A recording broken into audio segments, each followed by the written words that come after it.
ദൈവനാമത്തിന് മഹത്വം ഉണ്ടാകട്ടെ. എല്ലാവർക്കും പ്രഭാത വന്ദനം അറിയിക്കുന്നു. ഒരു പുതിയ ദിവസത്തിന്റെ പുലർക്കാലം കൂടെ കർത്താവ് നമുക്ക് ദാനം തന്നിരിക്കുന്നു. മനുഷ്യ മനസാക്ഷിയെ ഞെട്ടിക്കുന്ന എന്തെല്ലാം സംഭവ വികാസങ്ങളിലൂടെയാണ് ലോകം കടന്നുപോയിക്കൊണ്ടിരിക്കുന്നത്. ഈ ലോകം പ്രതികൂലങ്ങളിലൂടെ കടന്നു പോകുമ്പോൾ നമുക്ക് പ്രത്യാശ നൽകുന്നത് ദൈവത്തിന്റെ മാറ്റമില്ലാത്ത തിരുവചനമാണ്. ഇന്നത്തെ നമ്മുടെ പ്രഭാതമന്യയുടെ ചിന്താവിഷയം ഒരപ്പം ഒരു ശരീരം എന്നുള്ളതാണ്. ചിന്തയ്ക്ക് ആധാരമായി തിരഞ്ഞെടുത്തിരിക്കുന്ന വേദഭാഗം 1 കൊരിന്ത്യർ 10:17. അപ്പം ഒന്നാകൊണ്ട് പലരായ നാം ഒരു ശരീരമാകുന്നു, നാം എല്ലാവരും ആ ഒരേ അപ്പത്തിന്റെ അംശികൾ ആകുന്നുവല്ലോ. നമ്മുടെ കർത്താവ് സഭയെ സ്ഥാപിച്ചിട്ടുള്ള ഏറ്റവും ശ്രേഷ്ഠമേറിയ ഒരു ശുശ്രൂഷയാണ് തിരുവത്താഴ് ശുശ്രൂഷ. എന്തിനാണ് കർത്താവ് തിരുവത്താഴ് ശുശ്രൂഷ സ്ഥാപിച്ചത്? ഇത് നമുക്ക് നിത്യജീവൻ നൽകുന്ന ഒരു ശുശ്രൂഷയാണ്. നമ്മുടെ കർത്താവ് ഇപ്രകാരം പറഞ്ഞു. യോഹന്നാൻ എഴുതിയ സുവിശേഷം 6-ാം അധ്യായം അതിന്റെ 53 മുതൽ 56 വരെയുള്ള വാക്യങ്ങൾ. യോഹന്നാൻ 6:53 മുതൽ 56 വരെ. യേശു അവരോട് പറഞ്ഞത്, ആമേൻ ആമേൻ ഞാൻ നിങ്ങളോട് പറയുന്നു, നിങ്ങൾ മനുഷ്യപുത്രന്റെ മാംസം തിന്നാതെയും അവന്റെ രക്തം കുടിക്കാതെയും ഇരുന്നാൽ നിങ്ങൾക്കുള്ളിൽ ജീവനില്ല. എന്റെ മാംസം തിന്നുകയും എന്റെ രക്തം കുടിക്കുകയും ചെയ്യുന്നവന് നിത്യജീവനുണ്ട്. ഞാൻ ഒടുക്കത്തെ നാളിൽ അവനെ ഉയർത്തെഴുന്നേൽപ്പിക്കും. എന്റെ മാംസം സാക്ഷാൽ ഭക്ഷണവും എന്റെ രക്തം സാക്ഷാൽ പാനീയവും ആകുന്നു. എന്റെ മാംസം തിന്നുകയും എന്റെ രക്തം കുടിക്കുകയും ചെയ്യുന്നവൻ എന്നിലും ഞാൻ അവനിലും വസിക്കുന്നു. ഒരുവനെ നിത്യജീവനിലേക്ക് നടത്തുന്ന ശ്രേഷ്ഠമേറിയ ശുശ്രൂഷയാണ് തിരുവത്താഴ് ശുശ്രൂഷ. ഇത് നിത്യജീവൻ നൽകുക മാത്രമല്ല, ദൈവജനത്തെ ഒന്നിപ്പിച്ചു നിർത്തുന്ന ഒരു ശുശ്രൂഷ കൂടിയാണ്.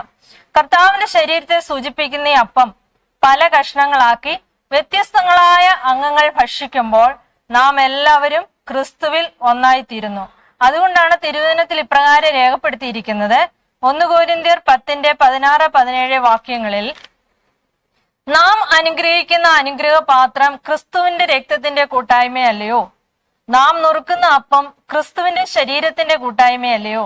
അപ്പം ഒന്നാകൊണ്ട് പലരായ നാം ഒരു ശരീരമാകുന്നു, നാം എല്ലാവരും ആ ഒരേ അപ്പത്തിൽ അംശികൾ ആകുന്നുവല്ലോ. നാം ഈ ശുശ്രൂഷയിൽ പരസ്യമായി പങ്കെടുക്കുമ്പോൾ നാം ക്രിസ്തുവിന്റെ ശരീരത്തിന്റെ ഭാഗമായ ഒരു കുടുംബത്തിന്റെ അംഗങ്ങളാണെന്നത് കാണിക്കുന്നു. ദൈവജനത്തെ ഐക്യതയിൽ കാക്കുവാൻ ഈ ശുശ്രൂഷ നമ്മെ സഹായിക്കുന്നു. കാരണം പരസ്പരം പകയിലും വിദ്വേഷത്തിലും ഒക്കെ കഴിയുന്ന ആളുകൾക്ക് ജീവൻ നൽകുന്ന ഒരു ശുശ്രൂഷ കൂടെയാണ്, അല്ലെങ്കിൽ നിരപ്പിന്റെ ഒരനുഭവത്തിലേക്ക് അവരെ കൊണ്ടുപോകുന്ന ഒരു ശുശ്രൂഷ കൂടിയാണ് ഇത്. ഈ നിരപ്പിന്റെ അനുഭവത്തിൽ വരാത്ത ഒരാൾക്ക് ഒരിക്കലും ഈ ശുശ്രൂഷയിൽ പങ്കെടുക്കാൻ സാധിക്കില്ല. അഥവാ അവർ പങ്കെടുത്താൽ അതവരെ മരണത്തിലേക്കും രോഗത്തിലേക്കും ഒക്കെ നയിക്കുന്ന ഒരു ശുശ്രൂഷയാണ്. തിരുവചനത്തിൽ നാം ഇപ്രകാരം വായിക്കുന്നു. 1 കൊരിന്ത്യർ 11:27 മുതൽ 30 വരെയുള്ള വാക്യങ്ങൾ.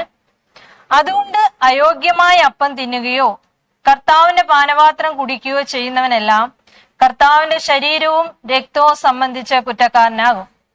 മനുഷ്യൻ തന്നെത്താൻ ശോധന ചെയ്തിട്ട് വേണം ഈ അപ്പം തിന്നുകയും പാനപാത്രത്തിൽ നിന്ന് കുടിക്കുകയും ചെയ്യുവാൻ. തിന്നുകയും കുടിക്കുകയും ചെയ്യുന്നവൻ ശരീരത്തെ വിവേചിക്കാഞ്ഞാൽ തനിക്ക് ശിക്ഷാവിധി തിന്നുകയും കുടിക്കുകയും ചെയ്യുന്നു. ഇത് ഹേതുവായി നിങ്ങളിൽ പലരും ബലഹീനരും രോഗികളുമാകുന്നു, അനേകരും നിദ്ര കൊള്ളുന്നു. പ്രിയമുള്ളവരെ, കർത്താവ് തന്നിരിക്കുന്ന ഈ ശുശ്രൂഷ നിരപ്പിന്റെയും വിശുദ്ധീകരണത്തിന്റെയും അതുവഴി നമ്മെ നിത്യജീവനിലേക്കും നടത്തുന്ന ഒരു ശുശ്രൂഷയാണ്. തന്നെയുമല്ല, ഇത് സഭയെ ക്രിസ്തുവിലുള്ള ഐക്യത സൂക്ഷിക്കുന്ന ശുശ്രൂഷ കൂടിയാണ്. നമുക്ക് ലഭിക്കുന്ന അവസരങ്ങളിൽ ഈ ശുശ്രൂഷയുടെ ഭാഗമായി നിത്യജീവന്റെ അവകാശികളായി തീരുവാൻ കർത്താവ് നമ്മെ സഹായിക്കട്ടെ എന്ന് ആശംസിക്കുന്നു. ദൈവം നമ്മെ എല്ലാം അനുഗ്രഹിക്കുമാറാകട്ടെ. നമുക്ക് പ്രാർത്ഥിക്കാം. ഇന്ന് ബർത്ത്ഡേ ഉള്ള 2 പ്രിയപ്പെട്ടവരുണ്ട്. പുന്നവേലി സഭയിലെ സുശീല ജോസ്, അതുപോലെ പുന്നവേലി സഭയിലെ തന്നെ ചിഞ്ചു കുഞ്ഞുമോൻ. ഈ പ്രിയപ്പെട്ടവരെ ഓർത്ത് നമുക്ക് പ്രാർത്ഥിക്കാം.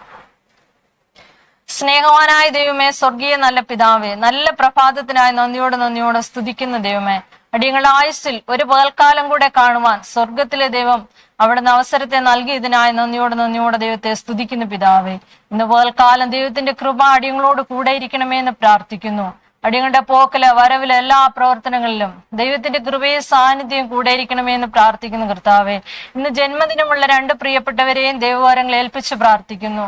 ഈ നാളുകൾ ഇന്നുവരെയും നിന്റെ മക്കളെ നടത്തിയ വിധങ്ങൾക്കാ നന്ദിയോടെ സ്തോത്രം. ഒരു പുതിയ വർഷം കൂടെ കാണുവാൻ സ്വർഗത്തിലെ ദൈവം അവർക്ക് ആയുസ്സിനെ കൊടുത്തതിനായ ദൈവത്തെ സ്തുതിക്കുന്നു പിതാവേ. വീണ്ടും ദൈവം കൊടുക്കുന്ന നാളുകൾ അവർ അനുഗ്രഹത്തോടെ ജീവിപ്പാൻ സ്വർഗത്തിലെ ദൈവത്തിന്റെ നല്ല സാക്ഷികളായി മുന്നോട്ട് പോകുവാൻ സ്വർഗത്തിലെ ദൈവം സഹായിക്കണമേ. വേണ്ടതായ ആത്മീയമായും ഭൗതികമായുമായ എല്ലാ നന്മകളെയും നൽകി ദൈവം അനുഗ്രഹിക്കണമേ എന്ന് പ്രാർത്ഥിക്കുന്നു. ഞങ്ങളുടെ ഇടയിൽ രോഗികളായി ഭാരപ്പെടുന്ന അനേക പ്രിയപ്പെട്ടവരുണ്ട് കർത്താവേ. ഇന്ന് പകൽക്കാലം ദൈവമേ, നിന്റെ മക്കളെല്ലാം ഞങ്ങൾ തിരുസന്നിധിയിൽ സമർപ്പിച്ച് പ്രാർത്ഥിക്കുന്നു. വിഷമത്തിലും ദുഃഖത്തിലും പ്രയാസത്തിലും കഴിയുന്നവർക്ക് വേണ്ടി പ്രാർത്ഥിക്കുന്നു കർത്താവേ. ഇന്ന് പകൽക്കാലം ദൈവത്തിന്റെ വചനം അവർക്കൊക്കെ ഒരു വിടുതലിന് കാരണമായി തീരുവാൻ സഹായിക്കണമേ എന്ന് പ്രാർത്ഥിക്കുന്നതാ. ഇന്ന് പകൽക്കാലം അടിയങ്ങൾക്ക് എല്ലാ സ്വർഗീയ നന്മകളും അനുഗ്രഹങ്ങളും നൽകിയ അടിയങ്ങളെ പരിപാലിക്കണം. കൃപയാൽ വഴി നടത്തണം, വരവിനായി ഒരുക്കണം. പ്രാർത്ഥനയാനും കേട്ടതിനായ സ്തോത്രം. സകലവും ഞങ്ങൾക്ക് ആ ജീവനെ തന്ന യേശുക്രിസ്തുവിന്റെ വിലയേറിയ നാമത്തിൽ ഏറ്റവും താഴ്മയെ അപേക്ഷിക്കുന്നു. ദയതോന്നി കേൾക്കണം നല്ല പിതാവേ, ആമേൻ. എല്ലാവർക്കും നല്ലൊരു ദിവസം ആശംസിക്കുന്നു.